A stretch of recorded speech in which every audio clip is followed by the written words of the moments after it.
저도 우선 개인적으로 당의 정최기 의장 임명이라는 중차대한 사안에 대해서 안건 상정되었다는 소식을 제가 8시 11분에 이메일로 내부순환도로 상에서 통보받은 것에 대해서 상당히 유감으로 생각합니다. 당의 주요 인사, 최고위원단에 포함되는 주요 인사의 인사라고 하면은 당원 당규의 정신대로 충분한 협의를 구한 뒤에 안건을 상정하는 것이 옳았을 것이라고 판단하며 앞으로 이런 절차적인 문제에 있어가지고 더 이상 지적이 나오지 않을 수 있도록 이렇게 당이 운영되었으면 좋겠습니다. 그리고 5.18 관련해서 자유한국당은 최대한 진상규명에 협조하고 망언 당사자들에 대해서 실질적인 징계를 서둘러야 합니다. 특히 구체적인 발언으로 무리를 일으킨 이종명 의원 같은 경우 의총을 열어서 제명하는 절차를 빨리 진행하시길 바랍니다.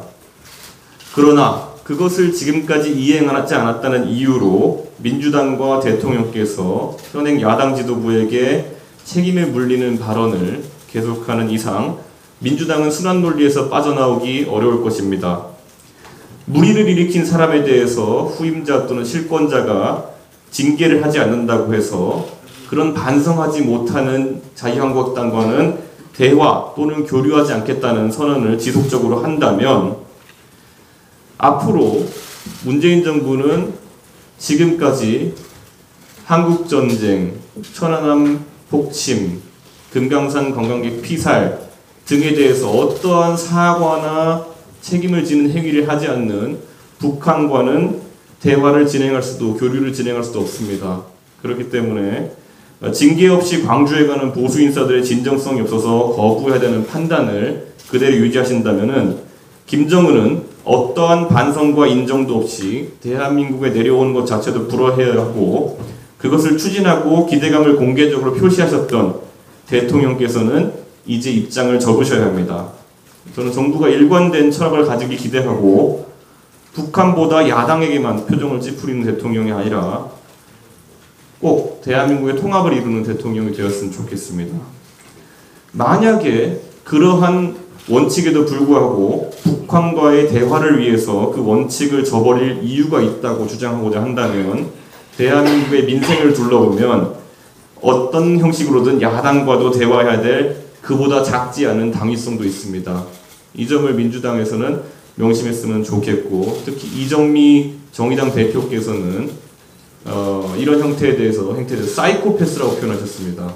그렇기 때문에 동일 논리를 적용하면 김정은도 사이코패스가 됩니다.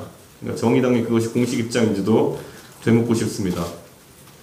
그리고 최근 저희가 당내에 있었던 여론조사 관련해서 언론에 상당히 구체적으로 그 안에 있었던 비리 정황이 보도된 바가 있습니다. 저는 당의 최고위원으로서 당내에 당무감사가 진행되었다는 사실도 최근에 인지했습니다. 당무감사가 진행된 사실이 있다면은 그 내용을 100일 하에 공개하고 만약에 그 내용이 적절하게 못하다고 한다면은 저는 진상조사 특위를 설치할 것이 꼭 필요하다고 봅니다.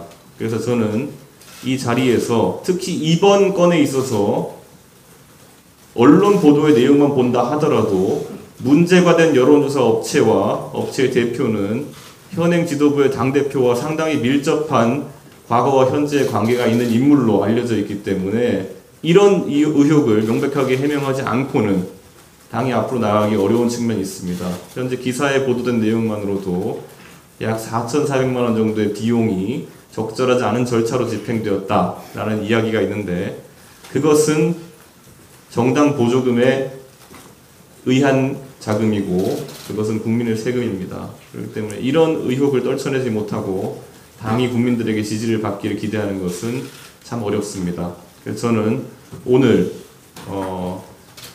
차후에 비공개 회의에서 최고위원 3분의 1 이상의 인원의 동의를 받아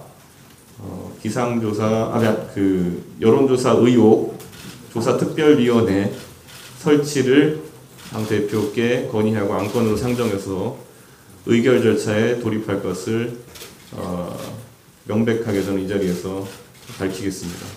이상입니다.